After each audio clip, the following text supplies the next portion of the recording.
नवापूर तालुक्यातील मौजे बंधारे येथील शासकीय माध्यमिक आश्रमशाळेत अत्यंत धक्कादायक घटना घडली असून इयत्ता तिसरीत शिकणारा विद्यार्थी ब्रायन राहुल गावित याचा मृतदेह शाळेच्या वसतिगृहामागील सेप्टिक टँकमध्ये आढळून आल्याने परिसरात एकच खळबळ उडाली आहे। या घटनेमुळे पालक व ग्रामस्थांमध्ये तीव्र संतापाची लाट उसळली आहे। ब्रायन राहुल गावित हा अचानक बेपत्ता झाला होता। शाळा प्रशासन व स्थानिकांकडून त्याचा शोध सुरू होता। मात्र सकाळी सुमारे 10 वाजेच्या सुमारास वसतिगृहाच्या मागील सेप्टिक टँकमध्ये त्याचा मृतदेह आढळून आला। ही बाब समोर येताच शाळा परिसरात एकच खळबळ माजली। घटनेची माहिती मिळताच पोलीस निरीक्षक अभिषेक पाटील यांनी तातडीने घटनास्थळी धाव घेतली। यावेळी पंचनामा करण्यात आला असून मृतदेह पुढील तपासणीसाठी नवापूर उपजिल्हा रुग्णालयात पाठविण्यात आला। दरम्यान या घटनेची माहिती मिळताच मृत विद्यार्थ्याचे वडील राहुल गावित व आई घटनास्थळी दाखल झालीत।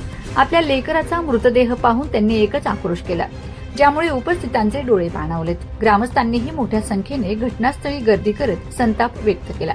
संतप्त ग्रामस्थ व पालकांनी शाळेचे अधीक्षक, चौकीदार तसेच इतर कर्मचाऱ्यांवर निष्काळजीपणाचे आरोप करत तात्काळ कारवाईची मागणी केली। विद्यार्थ्यांच्या सुरक्षेकडे पूर्णपणे दुर्लक्ष करण्यात आले आहे।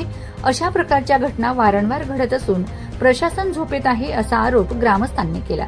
या आश्रमशाळेत यापूर्वीही अशाच प्रकारची घटना घडल्याची माहितीही समोर आली आहे। नवापूर तालुका अध्यक्ष शबरी माता भिल्ल आदिवासी विकास संघटना महाराष्ट्र राज्य।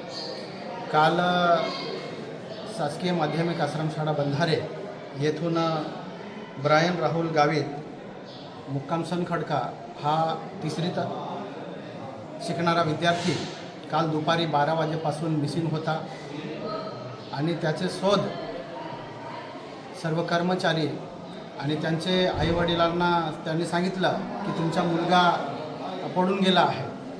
तर सोनखडक्या गावातील त्यांचे आईवडील आले, त्यांचे कर्मचारी शोधाशोध केल्यानंतर त्यांना काही मिळून आले नाही। रात्री आज 10 वाजेला एक आश्रमशाळेची जी गटार आहे तिथे तो विद्यार्थी मृत अवस्थेत आढळून आला आणि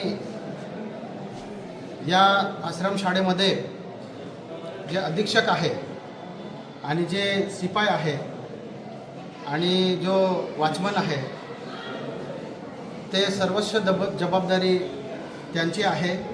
त्यांनी दुर्लक्ष केलं। ही दुसरी तिसरी घटना आहे या आश्रमशाळेमध्ये। सर्व पालक नाराज आहे आणि त्यांचं एकच म्हणणं आहे, आमच्या गावकऱ्यांचं म्हणणं आहे आणि त्यांच्या आईवडिलांचं असं म्हणणं आहे की जे अधीक्षक आहे संदीप शेंदाणे त्याला तात्काळ निलंबन झालं पाहिजे आणि इथले मुख्याध्यापक असतील किंवा त्यांचे जे कर्मचारी जे बेजबाबदारपणा इथं काम करत नाही त्यांना लगेच त्यांचं दुसऱ्या आश्रमशाळेला बदली करण्यात यावी अशी आमची सर्वांना मते।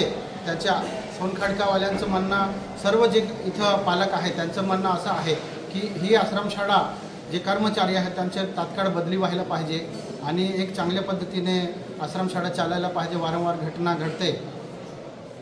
फक्त आईवडिलांचं एवढंच म्हणणं आहे की ते शेंदाणे जो इथला अधीक्षक आहे त्याला तात्काळ निलंबित करा आणि त्यांना जे आईवडील आहेत त्यांना आर्थिक मदत म्हणून शासनाने लवकर द्यायला पाहिजे।